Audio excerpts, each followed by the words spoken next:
La lluvia ácida de Keltara caía como lágrimas del cielo moribundo sobre la figura encorvada de Sivara. Sus 4 brazos temblaban mientras presionaba sus manos translúcidas contra la pequeña lápida de cristal resonante que marcaba el lugar donde había enterrado a su hijo 3 ciclos atrás, y el sonido de su lamento, un gemido ultrasónico que hacía vibrar las estructuras cercanas, atravesaba el cementerio vacío mientras el resto de su especie se mantenía alejado, porque en la cultura keltiana tocar una tumba era tabú, mirar directamente a los muertos era herejía, y llorar más de un ciclo era señal de locura. Pero Sivara no podía detenerse, no podía aceptar que su pequeño Kiret, de apenas 8 rotaciones de edad, hubiera sido declarado muerto por el Consejo Médico después de que su núcleo vital se apagara durante la fiebre escarlata que había devastado el sector norte de la ciudad. Lo que Sivara no sabía, lo que ningún keltiano podía saber porque sus leyes prohibían la autopsia, el estudio prolongado de los muertos, o cualquier intervención después de que el núcleo vital cesara de brillar, era que exactamente 17 kilómetros bajo tierra, en un laboratorio improvisado dentro de las cavernas de magnesio donde los keltianos jamás se aventuraban por considerarlas malditas, un humano llamado Marcus Chen trabajaba bajo la tenue luz de lámparas bioluminiscentes que había cultivado él mismo, inclinado sobre una mesa de operaciones construida con materiales de desecho, observando con ojos inyectados de sangre pero ferozmente concentrados el pequeño cuerpo alienígena que había robado de la morgue sagrada 4 ciclos atrás, arriesgando no solo su expulsión del planeta sino posiblemente su ejecución, porque los humanos eran apenas tolerados en Keltara, una especie recién llegada al Consejo Galáctico, primitivos que habían logrado el viaje interestelar solo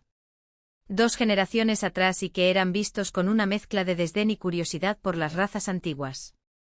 Marcus había llegado a Keltara como parte de un equipo de intercambio médico, pero rápidamente se había dado cuenta de que la medicina keltiana, a pesar de su tecnología superior en tantos aspectos, estaba fundamentalmente limitada por tabúes religiosos y culturales que consideraban el cuerpo después de la muerte como intocable, sagrado, fuera del alcance de la ciencia, y cuando había visto a Kiret ser declarado muerto, su núcleo vital apagado, sus signos biométricos en cero según los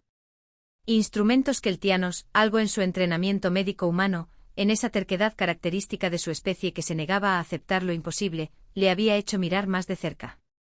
los escáneres que había construido en secreto, adaptando tecnología humana y alienígena de maneras que habrían horrorizado a los puristas de ambos lados, le habían mostrado lo que ningún keltiano había visto jamás, que Kiret no estaba completamente muerto, que su cerebro secundario, un órgano que los keltianos consideraban vestigial y sin importancia, todavía mostraba débiles patrones de actividad eléctrica, que las células de su cuerpo cristalino entraban en un estado de estasis profunda, que imitaba perfectamente la muerte pero que técnicamente era una forma de hibernación extrema, una respuesta evolutiva antigua que su propia especie había olvidado porque nunca habían desarrollado la tecnología para detectarla o revertirla debido a sus prohibiciones sobre el estudio de los muertos. Durante 4 ciclos Marcus había trabajado obsesivamente, durmiendo en intervalos de minutos, alimentándose de raciones de emergencia, conectando el pequeño cuerpo a máquinas de soporte vital que había modificado y mejorado constantemente, estudiando la fisiología keltiana de maneras que ningún keltiano había hecho jamás, aplicando principios de medicina humana, reanimación cardiopulmonar, estimulación eléctrica, terapia de oxigenación, técnicas que en la Tierra habían salvado millones de vidas pero que aquí eran completamente desconocidas, adaptándolos a una biología basada en silicio en lugar de carbono, aprendiendo sobre la marcha, fracasando, ajustando, intentando de nuevo con esa persistencia brutal que había permitido a la humanidad sobrevivir en un planeta de categoría de muerte antes de conquistar las estrellas.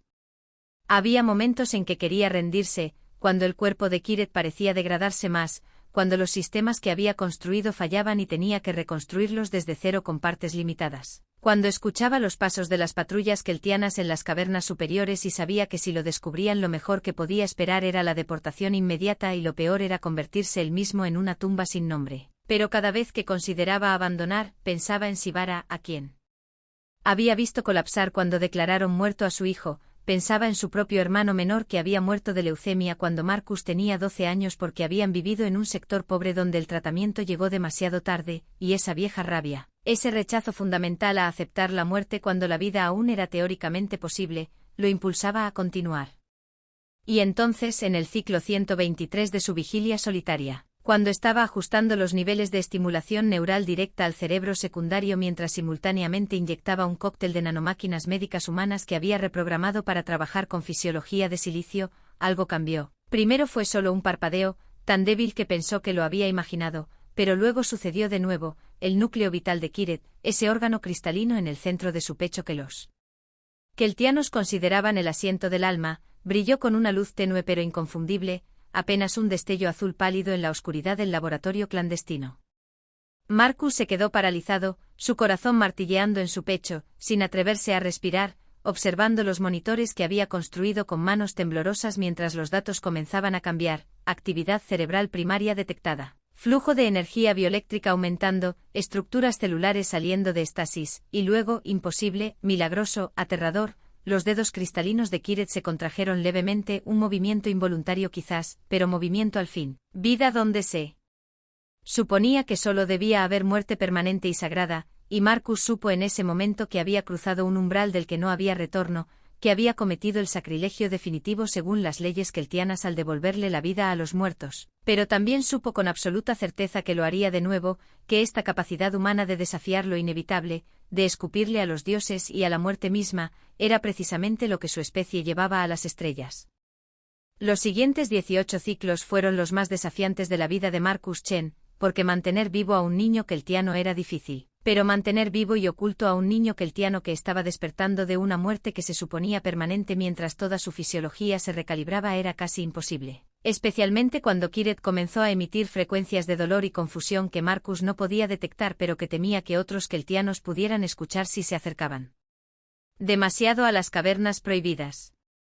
El niño había abierto los ojos, 3 orbes cristalinos que giraban independientemente, llenos de terror incomprensible, en el ciclo 130, y Marcus había tenido que sostener sus 4 brazos pequeños y temblorosos mientras Kiret entraba en pánico, sin entender dónde estaba, quién era esta criatura extraña de solo 2 brazos y piel suave en lugar de la hermosa superficie cristalina de su propia especie, sin recordar la enfermedad, el dolor, la oscuridad que había precedido a su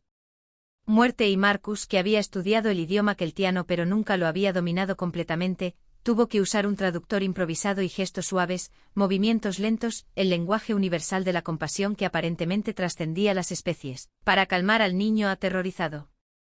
«Estás a salvo», le había dicho Marcus una y otra vez, sabiendo que era una mentira porque ninguno de los dos estaba a salvo, sabiendo que cada momento que pasaban juntos en ese laboratorio subterráneo incrementaba las posibilidades de descubrimiento, de castigo, de que el milagro médico que había logrado se convirtiera en su sentencia de muerte, pero Kiret necesitaba estabilidad, necesitaba recuperarse, y Marcus había jurado el juramento hipocrático mucho antes de abandonar la Tierra, ese compromiso antiguo de preservar la vida sin importar el costo personal. El verdadero problema comenzó cuando Kiret, con la curiosidad característica de un niño de 8 rotaciones, empezó a hacer preguntas que Marcus no sabía cómo responder. ¿Por qué no puedo ir a casa? ¿Dónde está mi madre? ¿Por qué me duele el núcleo vital? ¿Qué me pasó? Y Marcus se encontró improvisando explicaciones, diciéndole que había estado muy enfermo, que necesitaba quedarse aquí un poco más hasta que estuviera completamente curado, evitando cuidadosamente cualquier mención de muerte, de tumbas, de los ciclos que habían pasado mientras su madre lloraba sobre un lugar de descanso vacío en la superficie. Pero Kiret era inteligente, preocupantemente inteligente, y Marcus podía ver en sus ojos cristalinos que el niño sabía que algo estaba terriblemente mal, que algo fundamental había cambiado, aunque no pudiera articular exactamente qué. Mientras tanto, en la superficie, la situación de Marcus se estaba deteriorando rápidamente. Había faltado a sus rotaciones en el hospital de intercambio durante más de 140 ciclos. Y aunque había enviado mensajes automatizados fingiendo una enfermedad del oído interno, una condición humana que los keltianos no podían verificar fácilmente, su supervisor, un keltiano llamado Belson, había comenzado a hacer preguntas incómodas, a exigir pruebas médicas, a sugerir que quizás Marcus debería ser repatriado a la Tierra si estaba demasiado enfermo para cumplir con sus deberes. Y había algo más, algo que Marcus había descubierto mientras trataba a Kiret, y que lo había llenado de una furia fría y calculada. La fiebre escarlata no era realmente una enfermedad letal para los keltianos jóvenes, o al menos no debería serlo. Era el equivalente aproximado de una varicela severa en humanos, peligrosa sí, pero tratable si se intervenía correctamente, excepto que los protocolos médicos keltianos prohibían ciertos tipos de intervención directa durante la fase crítica porque esos tratamientos requerían procedimientos que su cultura consideraba impuros: transfusiones de fluidos vitales, estimulación artificial del núcleo, mantenimiento mecánico de funciones corporales, todas cosas que Marcus había hecho de manera rutinaria para mantener vivo a Kiret. En otras palabras, niños keltianos estaban muriendo no porque la enfermedad fuera incurable, sino porque su propia cultura prefería la muerte a la profanación de ciertos tabúes médicos. Y esa realización había transformado la misión de Marcus de un rescate desesperado de un niño a algo mucho más grande y peligroso, la prueba viviente de que la medicina keltiana estaba fundamentalmente rota, de que sus creencias religiosas estaban matando a sus hijos, de que la ciencia humana primitiva podía lograr lo que su tecnología avanzada no podía o no quería intentar. Era en el ciclo 153 cuando todo casi se derrumbó. Marcus había subido a la superficie para conseguir más suministros médicos, dejando a Kiret en el laboratorio con instrucciones estrictas de permanecer quieto y silencioso, cuando casi literalmente chocó con Sivara en el mercado central, y la madre afligida lo había mirado con esos ojos enormes y torturados, reconociéndolo vagamente como el médico humano que había estado presente cuando declararon muerto a su hijo, y le había dicho en un keltiano entrecortado por el dolor: «Usted estaba allí, usted vio a mi Kiret, dígame, doctor humano, dígame que no sufrió, que la transición fue pacífica. Porque los sueños me atormentan y escucho su voz llamándome y sé que es locura pero no puedo dejarlo ir». Marcus se había quedado paralizado, cada instinto médico gritándole que le dijera la verdad, que su hijo estaba vivo, que podía llevárselo de vuelta, pero sabía con absoluta certeza, que si revelaba lo que había hecho en ese momento, en medio del mercado, rodeado de keltianos que considerarían su intervención como la profanación más obscena imaginable, ambos serían destruidos. Kiret probablemente sería devuelto a su tumba para corregir el error antinatural, y cualquier oportunidad de cambiar la mentalidad keltiana sobre la medicina moriría con ellos.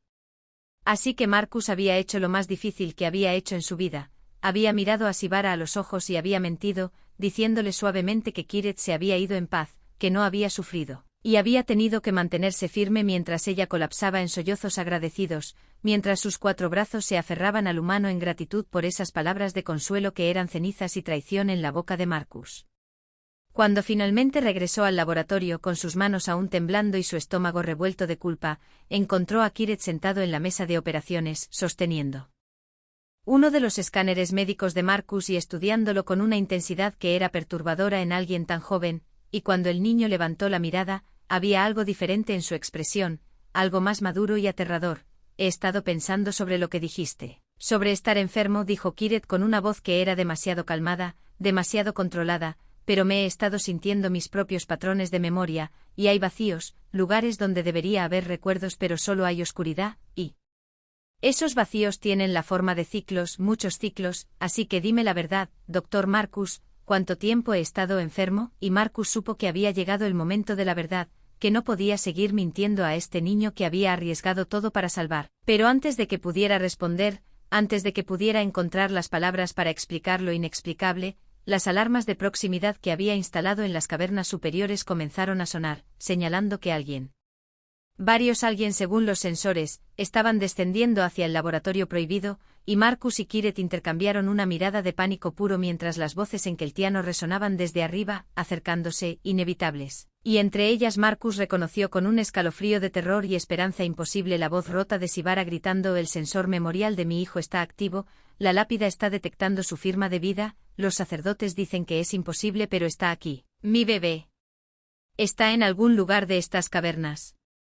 Marcus tomó una decisión en los 3 segundos que tenía antes de que las voces llegaran a la entrada del laboratorio: no huir, no esconder a Kiret, no destruir la evidencia de lo que había hecho, sino enfrentar las consecuencias de cara con toda la documentación médica, todos los escáneres, todos los datos que había recopilado durante 153 ciclos de trabajo obsesivo, porque si iba a ser condenado por profanación, al menos se aseguraría de que la verdad quedara registrada. De que alguien supiera que los niños keltianos no tenían que morir, y cuando Sivara irrumpió en la caverna seguida por 3 sacerdotes con túnicas ceremoniales y 2 guardias de seguridad con armas de pulso energético, lo primero que vio fue a su hijo, su pequeño Kiret, que se suponía llevaba ciclos bajo tierra, sentado en una mesa metálica rodeado de máquinas extrañas y parpadeantes, con tubos de nutrientes todavía conectados a sus brazos cristalinos, vivo, despierto, real. El sonido que salió de Sivara no era algo que pudiera describirse en lenguaje humano, era un chillido ultrasónico de dolor y alegría y confusión tan potente que hizo añicos 3 de los contenedores de vidrio de Marcus y agrietó la pared de cristal más cercana. Y luego estaba corriendo, sus 4 brazos extendidos, y Kiret estaba corriendo también, gritando mamá en keltiano, y se encontraron en medio del laboratorio en un abrazo que era universal sin importar cuántos brazos tuviera una especie, mientras los sacerdotes retrocedían horrorizados y los guardias levantaban sus armas apuntando a Marcus, quien se mantuvo firme con las manos levantadas en un gesto de no amenaza pero sin retroceder ni un centímetro. «Profanación», gritó el sacerdote principal, un keltiano anciano llamado Talcor cuyo cuerpo cristalino estaba grabado con escrituras religiosas. «Esto es una abominación contra las leyes sagradas, has perturbado el descanso de los muertos, has violado el santuario de la muerte, has cometido el sacrilegio máximo». Pero Sibara se dio la vuelta, todavía sosteniendo a Kiret contra su pecho con sus ojos brillando con una intensidad que Marcus nunca había visto en un keltiano, y dijo con una voz que temblaba pero se mantenía firme: «¿Muerto? ¿Llamas muerto a mi hijo cuando puedo sentir su corazón latiendo, cuando puedo ver su núcleo vital brillando, cuando sus brazos me rodean? ¿Qué clase de muerte es esta?» Talcor se acercó, sus movimientos rígidos de indignación religiosa, y dijo: «Fue declarado muerto por el Consejo Médico, su núcleo se apagó, la transición fue confirmada por 3 doctores certificados. Y si ahora camina entre nosotros es solo porque este humano ha interferido con procesos que no comprende, ha usado su ciencia primitiva para crear una parodia de vida, una violación de las leyes naturales y divinas». Fue entonces cuando Marcus, a pesar del miedo que corría por sus venas, a pesar de las armas apuntadas a su cabeza, se rió, una risa corta, amarga, incrédula, y dijo en el mejor keltiano que podía articular: «¿Primitiva? ¿Llamas primitiva a la ciencia que devolvió a un niño a su madre? Déjame mostrarte algo, Talcor, ya que aparentemente voy a ser ejecutado de todas formas». Se movió hacia su estación de trabajo ignorando los gritos de advertencia de los guardias, y proyectó en el aire holográfico todos los datos médicos que había recopilado. Los escáneres que mostraban que Kiret nunca había estado completamente muerto, solo en estasis profunda, las comparaciones con otros casos de fiebre escarlata que habían sido declarados fatales, los protocolos de tratamiento que había desarrollado, y, lo más condenatorio de todo, los registros históricos que había excavado. De los archivos médicos keltianos que mostraban que la tasa de mortalidad de esta enfermedad había aumentado dramáticamente en los últimos 1000 años en correlación directa con la implementación de tabúes religiosos más estrictos sobre intervenciones médicas. «Tu hijo nunca estuvo muerto», dijo Marcus, su voz ganando fuerza mientras hablaba, cayendo en ese modo de conferencia médica que había usado 1000 veces en la Tierra. «Su fisiología tiene una respuesta de emergencia evolutiva a enfermedades severas. El cerebro secundario toma el control y pone todo el cuerpo en hibernación profunda que imita perfectamente la muerte según sus métodos de detección estándar, probablemente una adaptación de cuando su especie era nómada y necesitaba sobrevivir a plagas mientras viajaba entre mundos, pero ustedes han olvidado esta capacidad, han construido toda una teología alrededor de la santidad del núcleo vital apagado sin darse cuenta de que es solo una función biológica. Temporal, reversible si se interviene correctamente». Los sacerdotes estaban inmóviles, procesando esta información que contradecía 1000 años de doctrina religiosa, pero Marcus no había terminado. La furia que había estado acumulando desde que descubrió la verdad finalmente encontraba voz, y lo peor, lo absolutamente imperdonable, es que sus propios protocolos médicos prohíben exactamente las intervenciones que podrían revertir este estado: soporte vital mecánico, estimulación neural directa, mantenimiento artificial de funciones corporales, todo considerado impuro o profanador. Así que sus niños entran en estasis como una respuesta de supervivencia y ustedes los entierran vivos, los dejan morir de verdad en sus tumbas porque sus tabúes religiosos son más importantes que sus vidas. El silencio que siguió era tan denso que Marcus podía escuchar su propio corazón martillando, y luego Sibara habló, su voz apenas un susurro pero cargada de una realización terrible: «Los sueños o las madres hablan de esto, las que pierden hijos por fiebre escarlata. Todas dicen que escuchan a sus bebés llamarlas después del entierro, los sacerdotes dicen que es solo dolor, delirio de duelo, pero, ¿y si?». No pudo terminar la frase, el horror de la implicación era demasiado grande, pero Marcus vio el entendimiento expandirse entre los presentes como ondas en agua, vio a uno de los guardias bajar su arma con manos temblorosas, vio a Talcor retroceder como si hubiera sido golpeado. «Esto es, no puedes probar», comenzó el sacerdote, pero Marcus lo interrumpió, su voz ahora suave, casi gentil en su brutalidad: «Puedo probar todo, tengo los datos, tengo los escáneres, tengo las proyecciones estadísticas y tengo a Kiret vivo y saludable después de que su medicina lo declarara perdido, así que aquí está mi propuesta, Talcor, me ejecutas ahora, destruyes toda esta investigación, entierras esta verdad junto con todos esos niños en el cementerio, y mantienes tus tabúes sagrados intactos, o aceptas que Quizás, solo quizás, una especie que apenas ha estado en el espacio durante 2 generaciones podría tener algo que enseñarte sobre salvar vidas.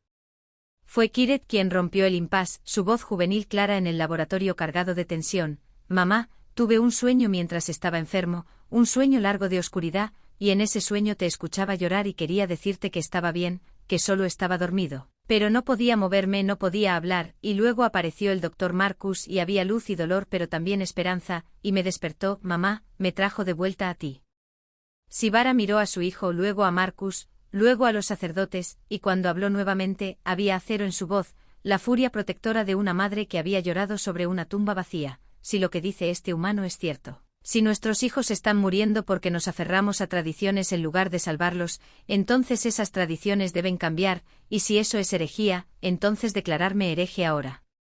Talcor pareció envejecer 100 años en ese momento, sus certezas derrumbándose, y finalmente dijo con voz rota, esto debe ir ante el Consejo Superior, no es una decisión que pueda tomarse aquí, en esta caverna, pero... Y aquí miró a Kiret, realmente lo miró, vio a un niño vivo que debería estar muerto, pero tampoco es una decisión que pueda ignorarse. Los siguientes 50 ciclos fueron caóticos. Marcus fue arrestado pero no ejecutado, puesto bajo custodia protectora mientras el Consejo Superior debatía. Su investigación fue auditada por los mejores científicos keltianos, quienes confirmaron reluctantemente cada una de sus conclusiones. El cementerio fue excavado, con permisos especiales que habrían sido impensables ciclos atrás, y encontraron 3 niños más en estasis profunda. Todos ellos revividos usando los protocolos de Marcus, y Sibara se convirtió en la voz más fuerte del movimiento de reforma médica, testificando ante el Consejo con Kiret a su lado, una prueba viviente de que el cambio era posible. Al final, Marcus fue exonerado y se le otorgó el título de sanador honorario, la primera vez que un humano recibía tal distinción, y mientras estaba de pie ante el Consejo recibiendo condecoraciones que nunca había buscado. Miró al público y vio a Sibara y Kiret, ambos brillando con salud y felicidad, y supo que esto era exactamente lo que su especie traía a las estrellas, no armas superiores o tecnología más avanzada, sino algo mucho más peligroso y hermoso. La negativa absoluta a aceptar. Que lo imposible no pueda hacerse posible, que los muertos no puedan vivir, que las tradiciones no puedan cambiar, esa terquedad humana fundamental que miraba al universo y sus reglas antiguas y decía con perfecta sinceridad, no creo que lo haremos de otra manera.